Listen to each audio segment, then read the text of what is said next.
Welcome, scholars, to today's fifth grade reading lesson. Let's get started. All right, scholars, before we get started today, let's make sure we have all of our materials ready so we are set up for success. The first thing you'll need today is your reading textbook. The next thing you'll need is your reader's journal. You'll need your response sheet. And as always, a pen or a pencil, your favorite writing utensil. Now, once you have your materials, I want you to repeat after me. I am ready to learn when my mic is off until it is my turn to speak. I am ready to learn when my materials are in my learning space. I am ready to learn when I do not take pictures or record during the meetings. I promise TikTok will be there later. And I am ready to learn when I will respect my classmates and I will respect my learning time. So we have our things, we've set our norms. Let's get started. All right, scholars, today we're going to warm up with our word study by reading a fluency passage. Now, there's going to be several things that I want you doing, but first, I want you listening as I read through our passage, and I want you to pay attention to when I come to an unfamiliar word, how I can use my decoding skills to break the word apart and then successfully read the word and continue fluently reading the rest of the passage. So right now, I want you listening. A great invention. Have you ever had a problem and wished you had an easy way to solve it? There are people who, when they have a problem, figure out ways to create something to make the task easier or even to solve the problem completely. Someone who does this is an inventor. An inventor is someone who develops something that never existed before, usually as a way to solve a problem. There are a lot of amazing inventions that we use every day. Can you think of some? Some inventions are quite simple, while others are much more complex. Sometimes, when an invention solves a problem for a tremendous number of people, the inventor becomes famous. Do you know any famous inventors? One example of a famous inventor is Thomas Edison. One of the chief inventions that Edison is known for is the light bulb, but he invented many other useful devices. He invented the phonograph, a machine that played music, and helped to create the earliest motion picture cameras. Without his inventions, many things we take for granted in our everyday lives wouldn't be possible. Students all over the world explore the accomplishments of inventors in many different fields. Would you like to become an inventor yourself? How could you do this? What problems would you want to solve? All right, scholars, let's pause for a moment and look at the word tremendous from our fluency passage. Now, a lot of times when you're reading, you'll come across words that you don't know how to pronounce, and that's okay. You have the tools in your toolbox to decode the word and be able to successfully read it and become stronger readers. So when I come across the word tremendous, here's the first thing I did is I looked at my word and I knew I had to break it up into syllables, probably more than two because of its length. And I found in the middle the word men, M-E-N.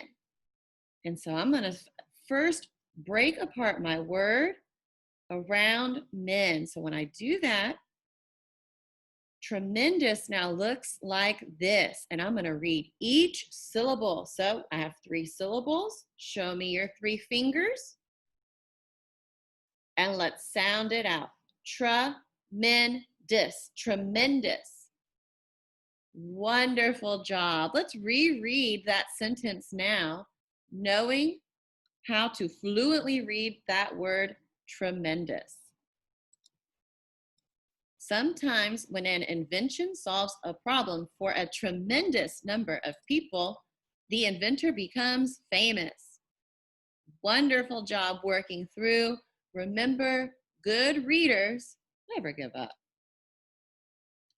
All right, boys and girls, now I want you to practice reading out loud our passage. All right, scholars, let's review today's learning objectives. Our goal for today, I am learning to recognize the central idea with supporting evidence. I'll know I'm successful when I can do the following things. I can use text features to determine the central idea.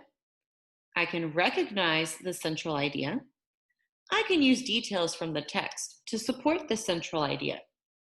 And you'll be able to demonstrate your learning by summarizing the central idea and providing textual evidence to support understanding. Let's get started.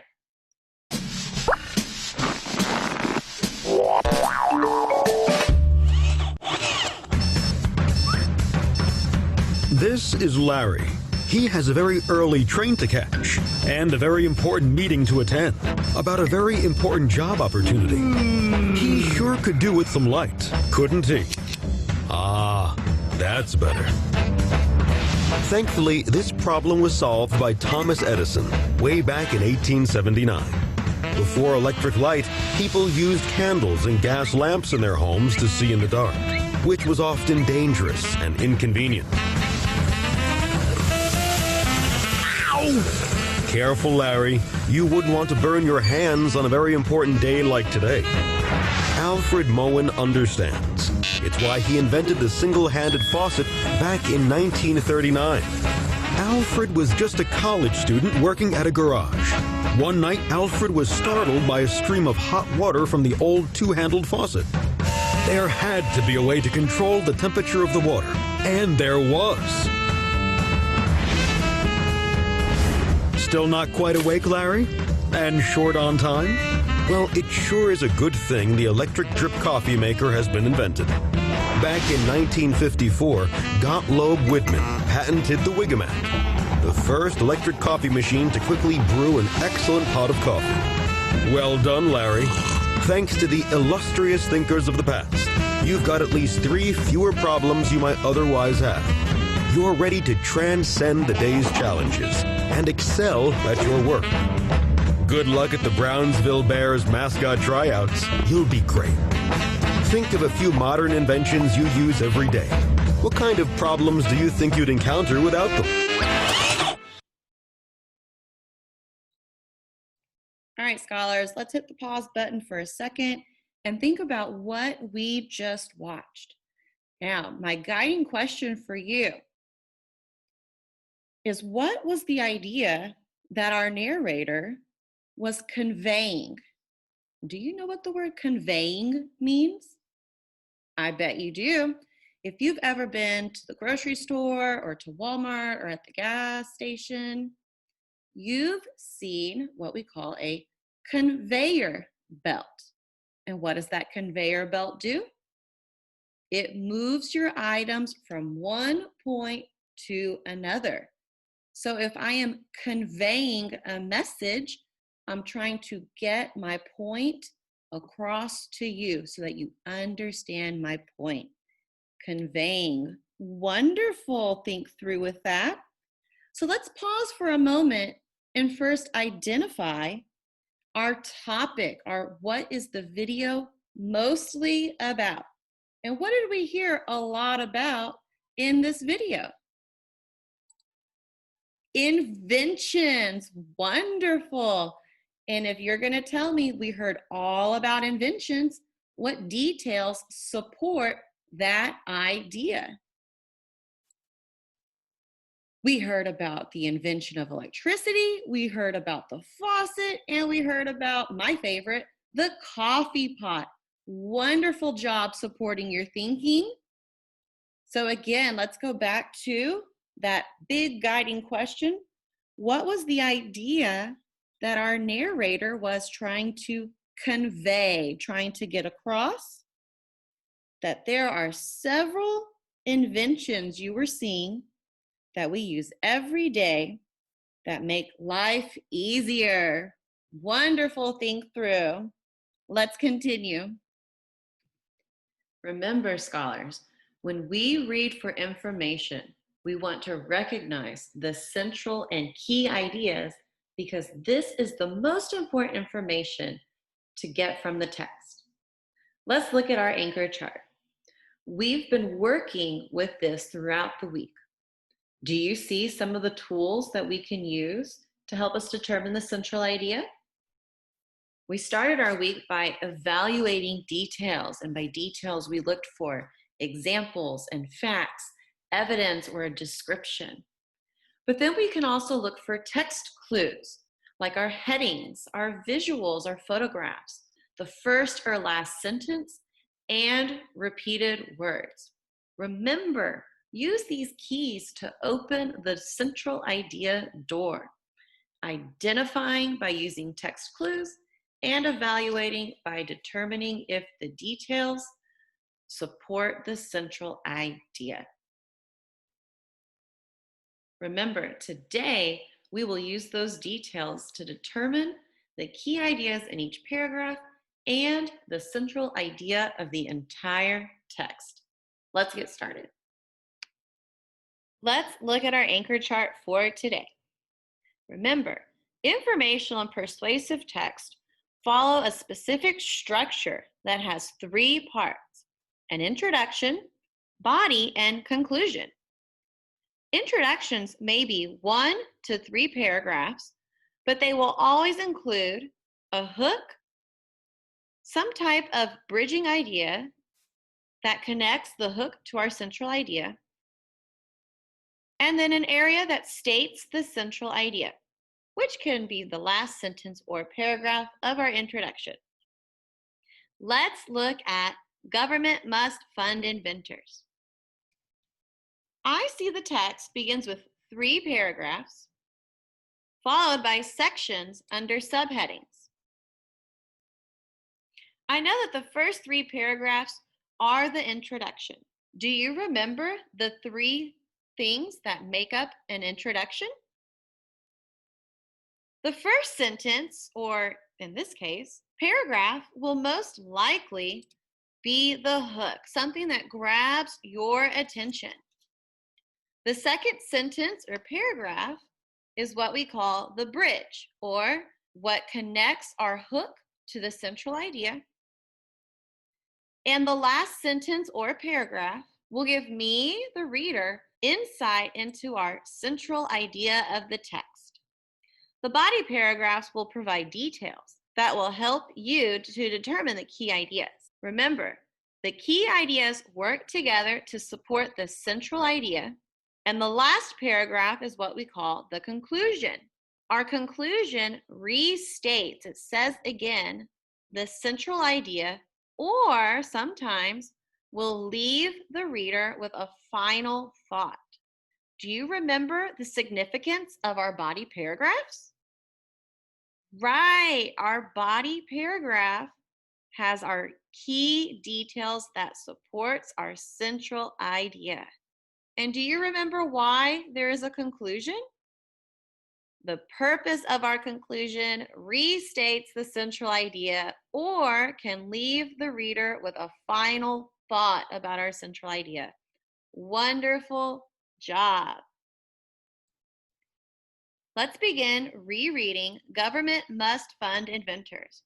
Remember, as I think out loud, I want you to listen for the steps I take and the questions that I ask myself to help me recognize the central idea. Let's get started. Let's begin by reading the title of the article. Notice how we always begin with the title. That's because the titles can tell us a lot about what we are about to read or about the topic. I noticed that the title is Government Must Fund Inventors. And one word that jumps out to me in this title is the word fund. I'm going to circle fund. Funding means to provide money. So this writer believes that the government should provide money to inventors. Does that sound like a fact or an opinion? Wonderful. Our writer believes something. That's a big keyword. And a belief is an opinion. Good job. Now, I'm going to put a box around fund inventors because that is the topic of our text. Now, let's read the introduction. Every year, our government collects trillions of dollars in taxes. Most of the funds pay for programs that keep citizens safe and healthy. Other amounts fund programs such as public education. Some of the money goes to run the government itself. It's expensive to keep our country running. Sadly, just a small percentage goes to fund innovation and invention. In recent years, the government has spent only a small percentage of the federal budget on scientific and medical research. This is not right. The federal government must spend more money to support inventors and their work. Invention is crucial for the economic and social well-being of our country. Funding inventors improves people's lives, creates jobs, and helps our nation excel as a leader in science and technology. Now, let's pause and look back at our first paragraph. The first paragraph, or our hook, provides me with information about how the government funds programs to keep you and me, citizens, safe and healthy. I'm going to highlight this sentence.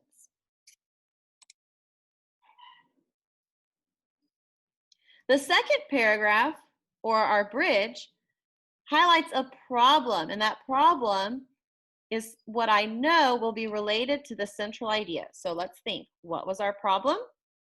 Well, according to the text, it's that little funding comes from the government and is given to inventors.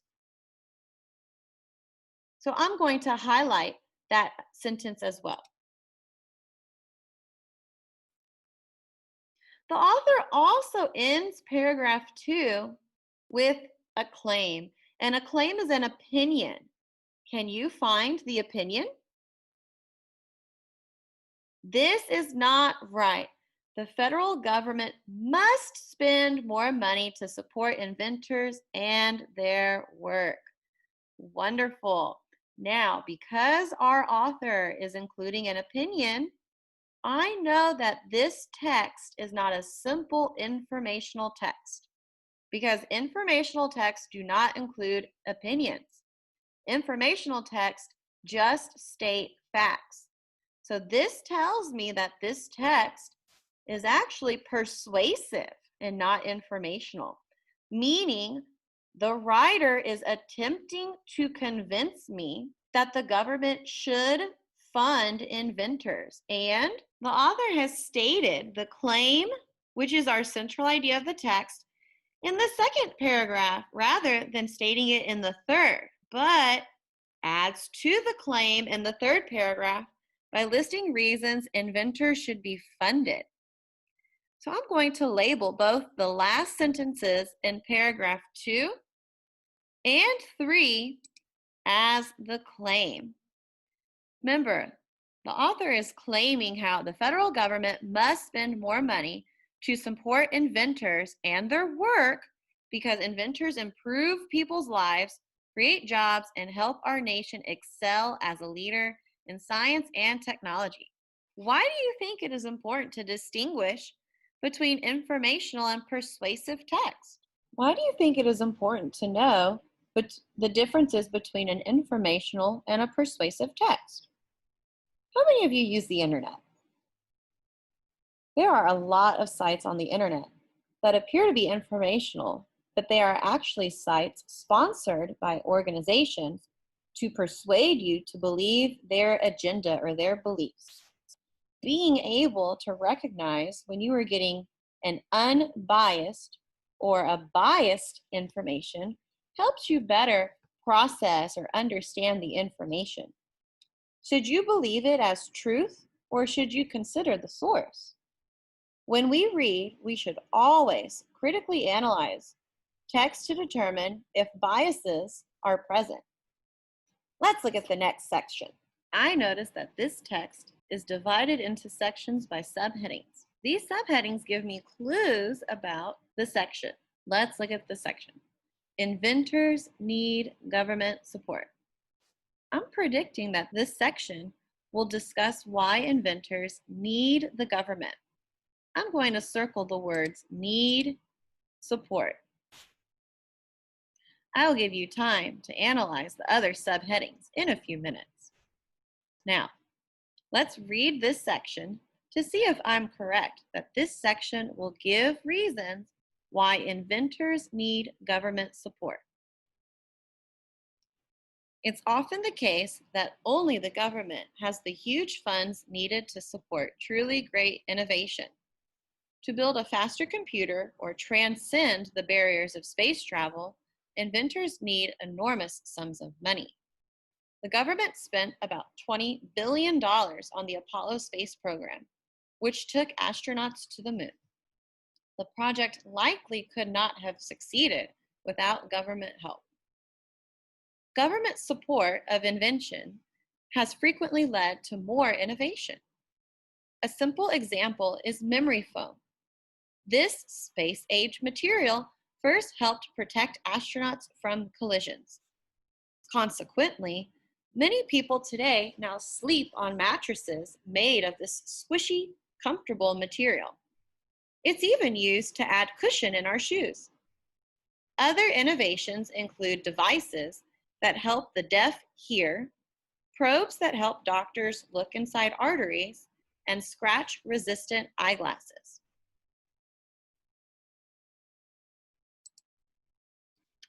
Remember, I'm going to look back through and find details that support my key idea about needing support from our government. So the first detail I'm pulling from our section is how inventors need enormous sums of money. I also remember reading about the Apollo program and how that project likely could not have succeeded without the government's help. And government support of invention has frequently led to more innovation. These details are supporting our central idea about inventors needing the government support, why it is important. So the key idea of this section is inventors needing government funding in order to have success developing new innovations. How does this section support our topic? Well, remember, our topic is the writer says the government must fund inventors. So this section supports this idea by explaining to us that inventors will not be as successful creating inventions without the government's support.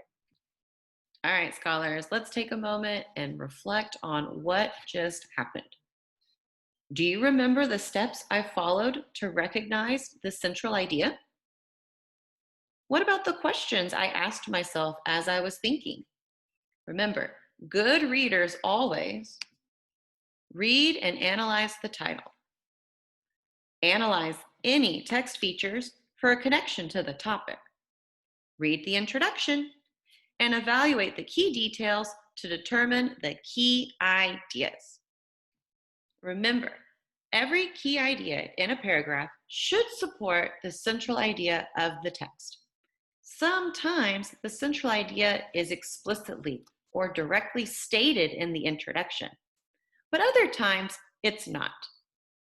When that's the case, as readers, we can determine the key ideas throughout the text and relate those to the topic to determine or infer the central idea of the text. So, you want to always identify the key ideas in each section. All right, guys, that wraps up today's 5th grade reading lesson. Keep reading. I will see you again next time. Bye.